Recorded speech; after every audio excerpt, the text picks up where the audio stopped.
सतीश भोसलेचे कारनामे समोर आल्याच्या नंतर सुरेश धस म्हणतायत की त्याच्यावर कारवाई झाली पाहिजे। एका बाजूला हा सतीश भोसले आहे, दुसऱ्या बाजूला आहे कृष्णा आंधळे। तुम्ही कृष्णा आंधळेला विसरू नका। हा कृष्णा आंधळे संतोष देशमुख हत्या प्रकरणातला फरार आरोपी आहे। 9 डिसेंबर 2024 ला संतोष देशमुख यांची हत्या झाली, तेव्हापासून आज तागायत तो महाराष्ट्राला सापडलेला नाही। त्यामुळे कृष्णा आंधळे गेला कुठे असा प्रश्न उपस्थित होतोय।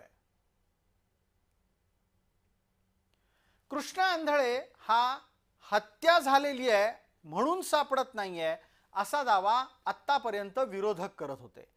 सत्ताधाऱ्यांनी तो दावा कधी स्वीकारला नाही, पण आता चक्क भूमिका बदलताना दिसतीये।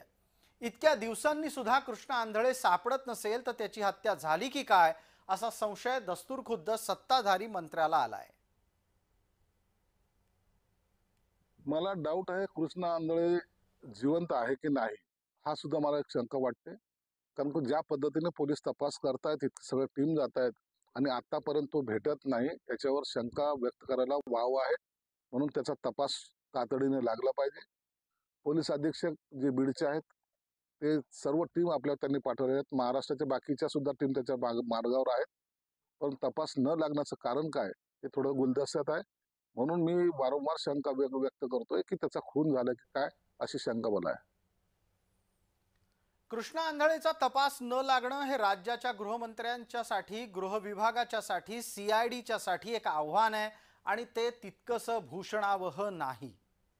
आजवर या प्रकरणामध्ये काय घडलंय ते एकदा पटकन पाहूयात, म्हणजे कृष्णा आंधळेचं प्रकरण आपल्याला लक्षात येईल। हा संतोष आंधळे हत्या प्रकरणातला एक आरोपी आहे।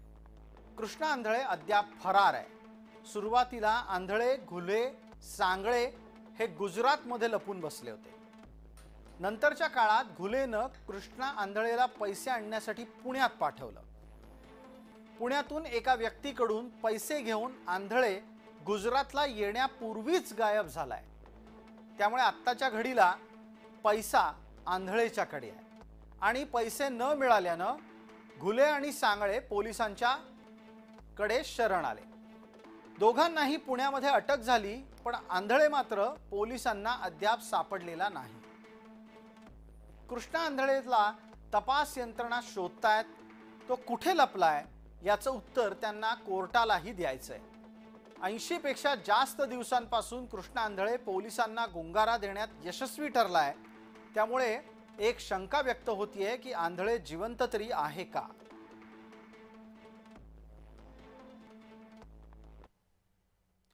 नियतीचं चक्र फार विचित्र आहे।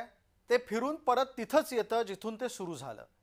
सुरेश धस यांना सतीश भोसलेच्या कारनाम्यांमध्ये अडचणीत आल्यावर या नियतीच्या चक्राची कदाचित आठवण आली असेल। विशेषच्या या भागामध्ये तुर्तास इतकंच। आपण पाहत रहा फक्त जय महाराष्ट्र।